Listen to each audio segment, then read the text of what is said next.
Hairdresser discovers girl's secret hiding in hair. She had never felt this way before. She had never experienced anything like it. She felt embarrassed and ashamed. The boy just made things much worse. Everyone around the room was staring at her. The nurse shouted for anyone to go and get help. The principal quickly called the father, telling him they'd never encountered anything like this. How bad was it? Hannah Combs lived in Harker Heights, Texas. This town was small enough that everyone was neighborly and knew each other. Unlike other kids, she was excited to start school after the summer vacation. She was told to be careful since high school was different from middle school.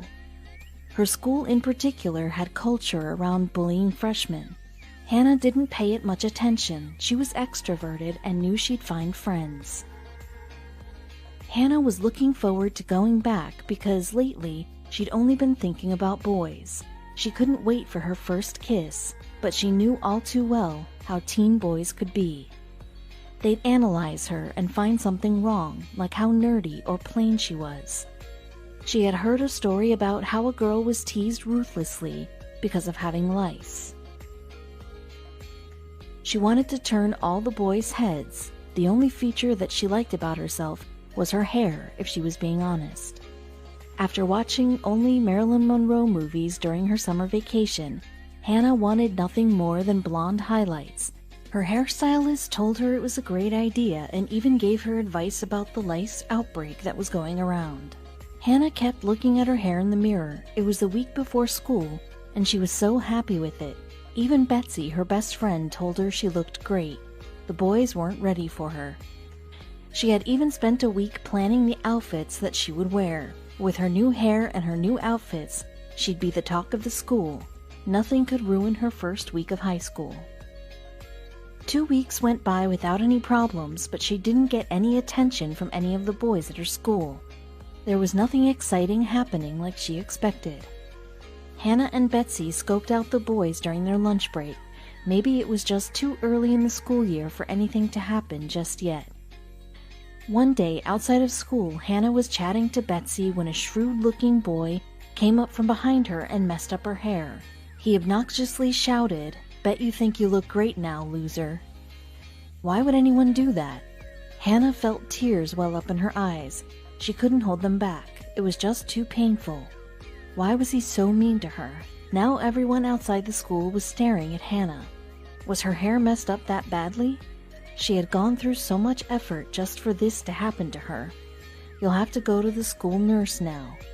Hannah could feel her scalp tingling. What was going on? She decided to go to the nurse. Betsy kept consoling her and telling her not to touch her scalp. What was going on? When Hannah got to the nurse's station, she was confused by the nurse's reaction. "Come here, darling, just sit down. Everything's going to be fine. We'll sort it out." This is when Hannah felt scared. The nurse told Betsy to fetch the principal. When he got there, he immediately made plans to call her parents. He hadn't seen anything like this before.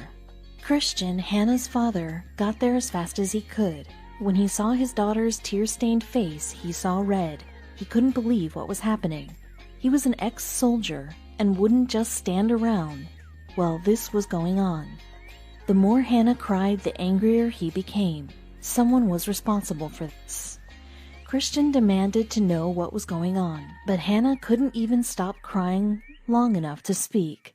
She wasn't just sad about her head, but also disappointed that she had been so boy-crazy and even gone so far as to change her hairstyle. She should have known how immature and mean the boys her age were. She was mortified. Christian, who was becoming angrier by the minute, began to yell. Who was responsible for this?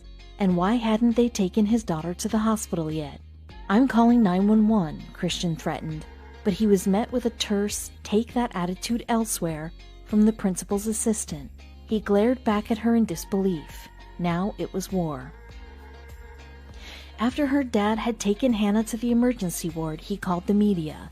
It was unbelievable to him that the school refused to reprimand the bully. He demanded that the Killeen Independent School District Police file assault charges. Soon, word had spread and concerned parents and neighbors demanded the school took the matter further, and after that the boy was conspicuously absent from school. But what about Hannah? In urgent care at the hospital, the doctor examined Hannah's head and discovered she had first-degree chemical burns to her scalp from the high-strength superglue the boy had poured into her hair. Poor Hannah was in such pain. Her new hairdo was ruined, and she had saved up for so long for it. Now she probably had to cut it all off, thanks to an idiot teenage boy who thought bullying was funny. And that wasn't all he did, as Hannah would find out later. Hannah had a portion of her head shaved. She couldn't believe she had to lose a favorite part of her gorgeous hair, but she resolved to make the best of the situation. Weeks later, even though the burns had mostly healed, sometimes it still felt like her head was crawling with millions of little creatures. Assuming the sensation was just her skin healing, she booked an appointment with the hairdresser to see if there was any way to salvage her once beautiful locks. The hairdresser began combing Hannah's hair, as Hannah hadn't been able to do it herself for weeks. But when the hairdresser began to pull, there was that strange crawling sensation again. Hannah yelled for her to stop. "Okay, let's take a look here," the hairdresser said soothingly. She knew about Hannah's story and wanted to make sure that she wasn't hurting her. She took a closer look, then she screeched. "Oh my gosh," the hairdresser cried. Hannah's scalp was crawling. When Hannah learned what she found, she was so embarrassed. Even worse, her mortifying moment was all caught on the hairdresser's CCTV camera. She wouldn't share it with anyone, would she? "Nobody can know about this," Hannah pleaded. The hairdresser had found lice in Hannah's hair. The boy had not only poured an entire tube of superglue on her head, he had also leaned in close enough to transfer the lice on purpose. It had taken the nits a few weeks to hatch, and that explained the crawling sensation that Hannah had been feeling. The hairdresser would have to treat Hannah's scalp with a powerful insecticide to get rid of the lice, but things got even worse from there. To make matters worse, she had been infested with super lice, a mutated and chemical-resistant version of common lice that can't be killed by the over-the-counter drugs like Rid. And then Hannah got some more bad news. Due to the chemical burns Hannah had sustained, the hairdresser wouldn't be able to treat the infestation with the medicated shampoo until her scalp had fully healed. She didn't want to risk irritating the skin even more. So Hannah would just have to live with the lice for now. Naturally, Hannah was revolted and mortified, but mostly she wanted revenge. When her scalp had healed enough, and she could finally treat the lice, she made another appointment with her hairdresser. She decided to dye her hair red. Not only did she love the color, but she also wanted it to represent the deep anger she felt. She was still planning to make that bully pay. Hannah wasn't going to do it for herself. She wanted to take a stand for every kid out there who had experienced bullying. Bullies shouldn't be getting away with their actions. Her mother and father supported her all the way. They started a Facebook community called Justice for Hannah to draw attention to the scourge of bullying. For too long, it had been a problem at schools, and they were going to do something about it. Hannah began sharing pictures and details of her ordeal. She also revealed that nothing had been done by the school to hold the bully accountable. Over the coming days and weeks, support poured in.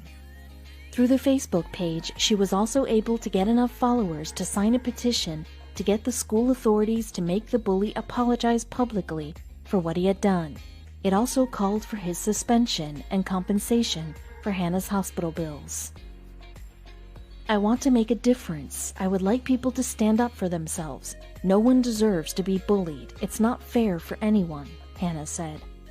"I'm just a normal kid with strong beliefs. When it comes to bullying, I stand up for people a lot because of it, but it's worth it." While that horrible boy had ruined the hair she loved so much and had purposefully given her lice, Hannah was determined not to let it affect her confidence. He simply wasn't going to win, she told herself. "Bullying is wrong," Hannah wrote on the Justice for Hannah Facebook page. "Sometimes it's the bully that really needs the help. Maybe this has made him see that he's been doing things the wrong way. Although some suggested Hannah's parents pull her out of school, her father believed the bully should have to transfer. "I'm not going to pull my daughter out and uproot her from her life because of what this kid did to her," Christian said. "That child that did this to her uproot his life. He gave up the opportunity to go to Harker Heights when he committed the act." Then the school began to take the backlash seriously. In front of the entire school and parent body, the boy was made to apologize to Hannah. He added that he really liked her and only did what he did because he hadn't known how to express his feelings for her. "Well, if that's how you express your feelings, then I think you have some serious growing up to do," was Hannah's reply, and walked off the stage to loud applause.